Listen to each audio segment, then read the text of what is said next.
Hello అండి. Welcome to my channel. మా బాబు పేరు రిష్వేద్. వాడికి ఆటిజం ఉందని నేను ముందు కొన్ని వీడియోస్ చేశాను. దానికి చాలామంది మెసేజ్ చేశారు. బాబుకి ఆటిజం తగ్గిందా, మాటలు వస్తున్నాయా, ఎలా ఉన్నాడు, ఇప్పుడు కాన్సన్ట్రేషన్ బాగా చేస్తున్నాడు, అలా చేయరు కదా, మీరు ఎలా ఇంప్రూవ్ చేశారు బాబుని, థెరపీస్కి ఎక్కడికి తీసుకెళ్తారు, చాలా క్వశ్చన్సే అడుగుతున్నారు. నేను పెట్టిన కొన్ని వీడియోస్కి ఇంతమంది కనెక్ట్ అయిందని నేను అస్సలు అనుకోలేదు. థ్యాంక్ యూ అండి, thank you for your support. కానీ నేను మీ అందరితో షేర్ చేసుకోవాలనుకుంటున్నాను. నేను మా బాబుని ఎలా ఇంప్రూవ్ చేశాను, ఎలా మాట్లాడించగలుగుతున్నాను, సింగిల్ సెంటెన్స్ ఎలా ప్రిపేర్ చేయించాను, ఒక్కొక్క మాటను ఎలా మాట్లాడిపించాను అని చెప్పేసి నేను మీతో షేర్ చేస్తాను. మీకు తెలిసిన స్పెషల్ పేరెంట్స్, ఇలా స్పీచ్ డిలే పిల్లలు, ఆటిజం ఉన్న పిల్లలు ఎవరైనా ఉంటే వీడియో షేర్ చేయండి, వాళ్ళకి కూడా యూజ్ అవుతుంది.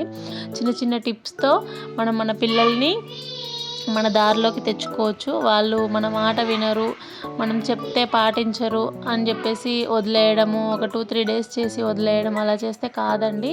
మనం రెగ్యులర్గా వాళ్ళు విన్నా వినకున్నా మన పని మనం చేస్తూ వాళ్ళకి రెగ్యులర్గా చెప్తూ ఉండాలి. డైలీ వాళ్ళకంటూ ఒక 2 అవర్స్ ఖచ్చితంగా కేటాయించాలి.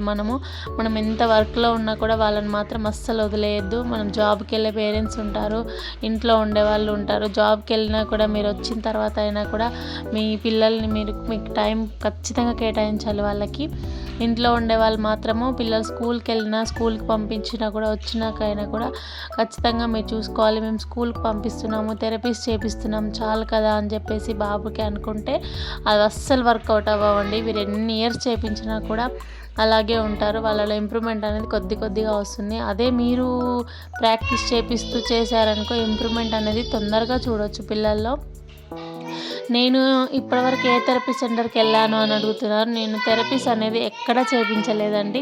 స్టార్టింగ్లో అసలు వాడు నాకు కొంచెం కూడా సపోర్ట్ చేసేవాడు కాదు, మాట వినేవాడు కాదు. అసలు ఇలా కూర్చోబెడితే అలా పరిగెత్తేవాడు. 1 మినిట్ కాదు కదా, 1 సెకండ్ కూడా, ఒక్క నిమిషం కూర్చోనేవాడు కాదు. వాడికి ఆటిజంతో పాటు హైపర్ యాక్టివిటీ కూడా ఉంది. ADHD వల్ల వాడికి ఆటిజంను ADHD డామినేట్ చేసేది. అసలు వాడు ఎంత బలవంతంగా కూర్చోబెట్టినా కూడా కూర్చోపోయేది. ఇంకా పైకెక్కి దూకడాలు, గోడలెక్కి దూకడాలు, గోడలపైన నడవడాలు ఇలా చేసేవాడు. నాకు మాత్రం ఫుల్ భయం వేసేది అసలు వాడిని చూస్తుంటే. వీడు ఎలా మారుతాడో, వీడిని ఎలా మార్పించాలి, నార్మల్ పిల్లల్లో ఎలా కల్పించాలని చెప్పేసి నేను చాలా టెన్షన్ పడేదాన్ని. కొన్ని రోజులు మాత్రం ఏడ్చిన రోజులు కూడా ఉన్నాయి. కానీ వాళ్ళలో ఇంప్రూవ్మెంట్ అనేది ఖచ్చితంగా వస్తుంది. మనం డైలీ ప్రాక్టీస్ చేపిస్తే ఒకరోజు కాకపోయినా ఇంకొక రోజైనా చిన్న చిన్న మైల్ స్టోన్స్ చూస్తూ మనకి ఇంప్రూవ్మెంట్ అనేది అలవాటు అయిపోతుంది. నేను ఎలా చేస్తున్నాను అనేది మీకు డైలీ అప్డేట్ ఇస్తాను. మీరు కూడా ఫాలో అవ్వండి. అలాగా మా వాడికి డైట్ ఎలా మెయింటైన్ చేశాను, ఎలా స్పీచ్ తెప్పించాను, చిన్న వర్డ్స్ నేను క్లిప్స్ యాడ్ చేస్తాను.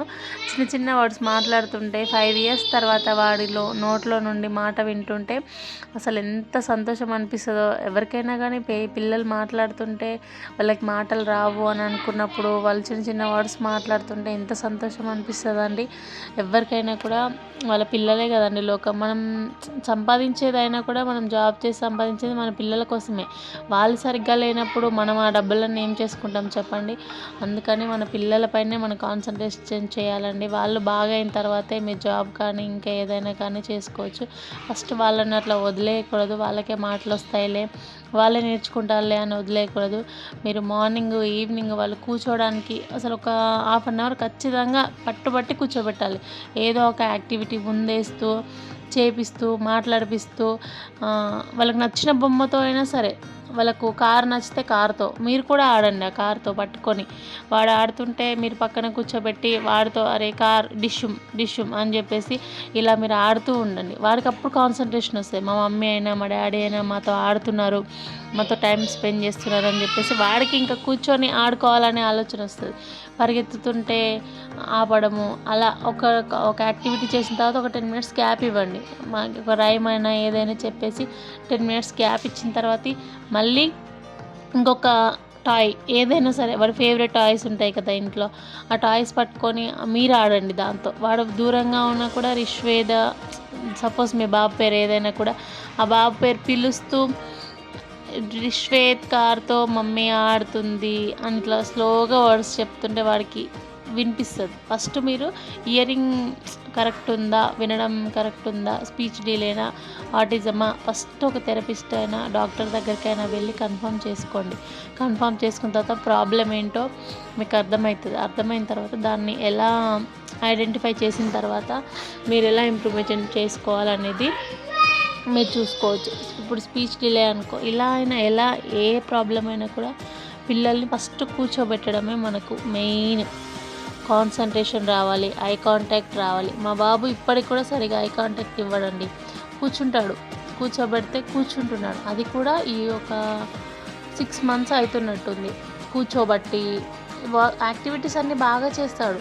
1 year నుంచి అయినా కూడా నేను చిన్నప్పుడు నాకు వీడికి 2.5 years ఉన్నప్పుడే నాకు అర్థమైంది వీడికి ఆటిజం ఉందని చెప్పేసి. అప్పటి నుంచి నేను డాక్టర్స్ దగ్గరికి వెళ్ళడము, సైకియాట్రిస్టులను చాలామందినే కలిసానండి. ఒక్కొక్కరు ఒక్కొక్క కీ పాయింట్ చెప్పేవారు. వాళ్ళు చెప్పిన డైట్, వాళ్ళు చెప్పిన యాక్టివిటీస్, వీళ్ళకి బ్యాలెన్సింగ్ అన్నీ నేను ఒక బుక్లో రాసుకొని మా బాబు పైన ఎలా అయితే వర్కౌట్ అవుతుంది అని చెప్పేసి వాడిపైన చేసేదాన్ని. ఒక్కొక్కటి చేస్తుంటే మనకి ఆటోమేటిక్గా చిన్న చిన్న మైల్ స్టోన్స్ కనబడతాయి, వాళ్ళు ఇంప్రూవ్మెంట్ అనేది. అప్పుడు మనకి కాన్ఫిడెన్స్ వస్తుంది, అబ్బా వీళ్ళు చేస్తున్నారు, వీళ్ళు చేయగలరు అని చెప్పేసి కాన్ఫిడెన్స్ వస్తుంది. మనం పట్టుబట్టి చేయాలండి. ఒకరోజు చేసి ఒకరోజు మానిపిస్తే కాదు, మనం కూడా డైలీ అసలు వదలకుండా అలారం పెట్టుకొని అయినా కానీ చేయించాలి. నాతో పాటు మీరు కూడా నేర్చుకోవచ్చండి. మీరు చేస్తూ ఉంటే మార్పు ఖచ్చితంగా వస్తుంది. సబ్స్క్రైబ్ చేసుకోండి.